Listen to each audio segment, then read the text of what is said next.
শ্ৰীমন্ত শংকৰদেৱ সংঘৰ তিতাবৰ জিলা শাখাৰ ২২ সংখ্যক বাৰ্ষিক অধিৱেশনৰ লাইখুটা স্থাপন।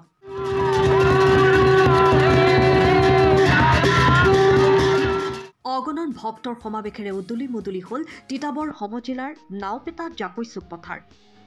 তিতাবৰ সমজিলাৰ ইকৰাণী গাঁও পঞ্চায়তৰ নাওপেটা জাকৈচুক পথাৰত ২০২৫ চনৰ ১ আৰু ২ ফেব্ৰুৱাৰীত অনুষ্ঠিত হ'ব ধৰ্মীয়, সামাজিক, সাংস্কৃতিক তথা সুবৃহৎ গণতান্ত্ৰিক অনুষ্ঠান শ্ৰীমন্ত শংকৰদেৱ সংঘৰ তিতাবৰ জিলা শাখাৰ ২২ সংখ্যক বাৰ্ষিক অধিৱেশন।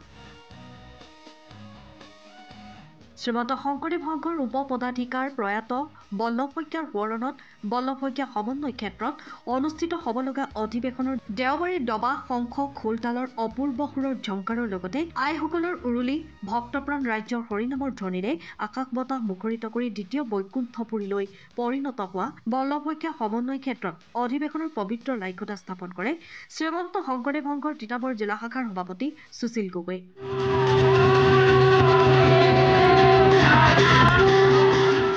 শ্ৰীমন্ত শংকৰদেৱ সংঘৰ তিতাবৰ জিলা শাখাৰ অন্তৰ্গত পৰমানন্দ আঞ্চলিক শাখাৰ আতিথ্যত হ'ব লগা অধিৱেশনৰ পবিত্ৰ লাইখুটা স্থাপনৰ পিছতেই তিতাবৰ জিলা শাখাৰ সভাপতি সুশীল গগৈৰ সভাপতিত্বত আৰু তিতাবৰ জিলা শাখাৰ সহকাৰী সম্পাদক প্ৰাচুৰ্যপ্ৰতিম বৰা আৰু আদৰণি সমিতিৰ সম্পাদক হৰেণ শইকীয়াই আঁত ধৰা অনুষ্ঠানত কেইবাগৰাকী গণ্যমান্য লোক উপস্থিত থাকে।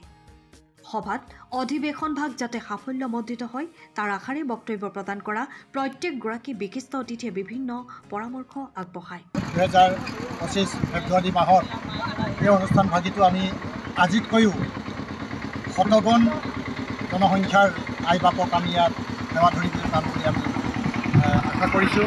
আৰু আজিৰ যি আই বাপ সমাজৰ জাতিকৰ্ম নিৰ্বিশেষে যি আই বাপৰ সহযোগিতা, সেই সহযোগিতাই বিশ্বজনীনতা, সাৰ্বজনীনতাৰ যি আদৰ্শ, এই আদৰ্শক প্ৰতীয়মান কৰিছে বুলি আমাৰ ধাৰণা হৈছে। আমি সকলোকে ধন্যবাদ জনাইছোঁ আৰু আশা কৰিছোঁ যে পৰৱৰ্তী যিভাগ আমাৰ মূল অধিৱেশন ১-২-২০২৫ ফেব্ৰুৱাৰীত অনুষ্ঠিত হ'ব, তালৈ আমি সকলোকে অত্যন্ত শ্ৰদ্ধা ভক্তিৰে আকুলতাৰে আমি আহ্বান জনাই আমি আমাৰ জিলা শাখাৰ ২২তম বাৰ্ষিক অধিৱেশন ভাগ এই ভিতৰুৱা অঞ্চলত য'ত বিভিন্ন জাতি জনগোষ্ঠীৰ সমন্বয় ক্ষেত্ৰ বুলি আমি ক'ব পাৰোঁ, বিভিন্ন জাতি জনগোষ্ঠী ইয়াত উপস্থিত হৈ আছে। গতিকে এইসকলৰ উপস্থিতিত আৰু ইয়াত গুৰু ধৰ্ম শংকৰ গুৰুজনাৰ ধৰ্মীয় দৰ্শন, ধৰ্মীয় সংস্কৃতি প্ৰচাৰ প্ৰসাৰ কৰা বিশাল আমি প্লেটফৰ্ম পাইছোঁ আমি।